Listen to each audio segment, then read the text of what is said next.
How's everyone's day today? It's Isaac, and I just want to have a talk with you guys about music as a whole. And so far, just the direction that I see things are going for 2022, 2023, in sort of a way. And yeah, let's talk about it. As how I see how music's been really becoming, I feel like, especially just because of how much the younger generation, and I am a part of the younger generation, just how much control we have over music in a way of what's getting pushed out the most, what's getting the most views, likes, listens. It's all based on the younger generation, which I feel like that's how it's always been. Don't get me wrong, I don't know about the late 2000s. I'm not talking about late 2000s, early 2000s, early 1900s, but I feel like as of now for 2020 and like 2022 and 2023 coming up, it's been just a lot of the younger generation finding music and just pushing it to the limits and just overplaying it in sort of a way, you could say. But I feel like this has a lot to do with TikTok. TikTok has been definitely one of the main factors on why there's been so many quote-unquote underground artists that have been pushed up into the mainstream or have been pushed into the spotlight because of TikTok. TikTok has probably been one of the best or worst things, depending on how you look at it, for just how you get your stuff out there or how things are being played to high main level like streaming platforms. TikTok has overplayed a bunch of songs Cheap out of flight, nigga can't even see that used to be quote unquote, I guess, good, but now that the TikTok's got their grasp on it, it drops down. And I feel like that's the factor with almost any song that TikTok gets its hands on, is you'll end up finding a song that you really enjoy from there. Everybody does. Ends up keeps being replayed in your rotation, and then you just don't like it anymore because of how much you've seen it and listened to it. And I feel like as a music as a whole is what's happening with the generation that I'm growing up in, and hopefully not the next generation, but I feel like it's starting to go that way with just how new music comes out. People are listening to it. Everybody wants something new, and when they get something new, they repeatedly listen to it and then just don't like it anymore. It's been, I guess, sort of a problem, especially with me. I don't know if that's other people so far, but definitely on my end, I overplay a lot of my music, but it's like I'll be in love with the song or just the way it sounds or even the beat, and I'll re-overplay it because I guess it's like the new dopamine that I'm getting from just listening to the song for like new for the first time, and then just keeping listening to it and then knowing the lyrics. And then once I really get a grasp for what the song is, I just don't enjoy it anymore. I've been just thinking about this recently and just what is the reason for that, so to say. Is it just because all the new music that's dropping isn't good?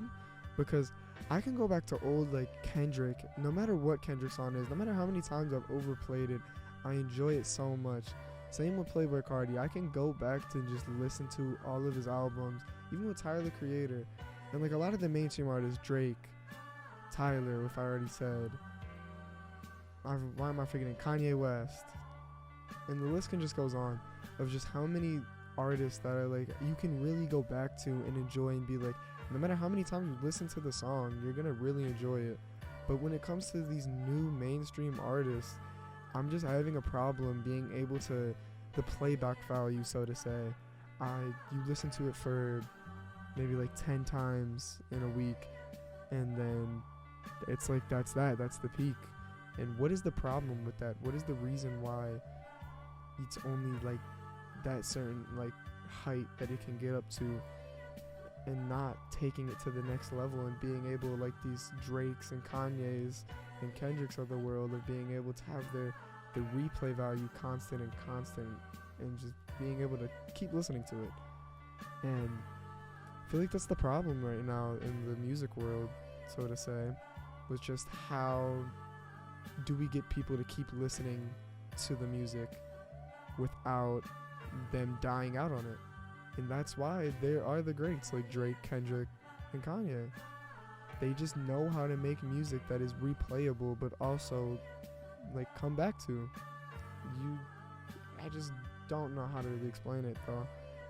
But I don't know, I just want to really just touch up on that, to be honest, with also, as you see this, with Yeat's new single doing more than what Little Baby's did, that is very shocking to me to sort of say, just how much he's been able to, I guess, sort of branch himself out from the underground.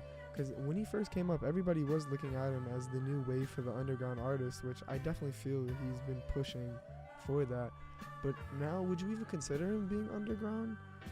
He has 7 million monthly listeners, but he's out here doing more song like hits than Little Baby, which has 37 monthly listeners. I mean, don't get me wrong, Little Baby is better than Yeat, but when it comes to, I guess, like, look, nobody wants to listen to his new stuff, and yet he ends up doing more, not sales, I don't think you can do sales, my bad, more plays than Little Baby for the singles.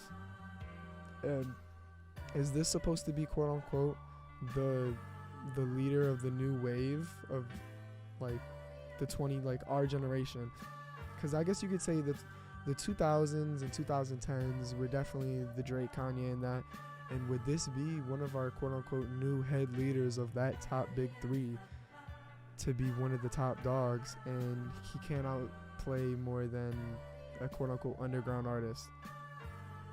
I just really don't know what's the push and what's the factor on how do we label these underground artists, or how do we label these mainstream artists. Like, obviously the easiest to name from like underground artists, Summers, Can, Autumn, and with just how, even with Summers has a good, oh, I didn't even realize that, no, my bad. He only has 800k monthly listeners, but don't get me wrong, that's really good. But you would think, because since TikTok has definitely been one of his main factors on why he's been able to get so much of his listeners, because TikTok has been pushing a lot of his stuff out and just getting it to what it needs to be, so to say. And with Autumn, so to say, Autumn also almost has a mil at 900k, and TikTok has been definitely one of his ways to push out his music and get there, and why he's at the place where he's at now. But with just, how do we label these quote-unquote underground artists? Because that's not really underground. If you have 900k people, I don't think 900k people consider you to be underground. Obviously, there's higher people and just, bigger numbers, but that's not underground, so to say, if you have a 900k listening, like, monthly base. But yeah, that's kind of all I really wanted to touch up on, is just the music of a whole. But yeah, be sure to leave a like, enjoy, and new podcast video coming out tonight with Justin.